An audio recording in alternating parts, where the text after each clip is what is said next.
Dubai miracle গার্ডেনের ১৪তম আসর উদ্বোধন হতে যাচ্ছে আগামী ২৯শে সেপ্টেম্বর।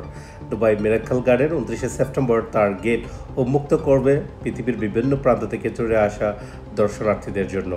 এবং দুবাই মিরাকল গার্ডেন আবারও সাজতে যাচ্ছে নতুন রূপে। আমরা জানি যে এভরি ইয়ার প্রতি বছরই সেটার নতুন ফ্রেশ লুক নিয়ে হাজির হয় মানুষের সামনে, দর্শনার্থীদের সামনে, ভিজিটারদের সামনে। সো এবারও তার ব্যতিক্রম নয়, যে নতুন রূপে, নতুন ফ্রেশ রূপে দুবাই মিরাকল গার্ডেন হাজির হতে যাচ্ছে। ১৫ কোটিরও বেশি ফুলে সজ্জিত থাকবে দুবাই মিরাকল গার্ডেন এবং তার দৌড় মুক্ত হবে আগামী ২৯শে সেপ্টেম্বর। দুবাইতে বেড়াতে আসা মানুষজনের যে প্রধানতম ডেস্টিনেশন যেগুলো থাকে ভ্রমণের জন্য, তার মধ্যে দুবাই মিরাকল গার্ডেন অন্যতম। সো ২৯শে সেপ্টেম্বর সেটা ওপেন হতে যাচ্ছে আবারও তার ১৪তম 14 সিজন।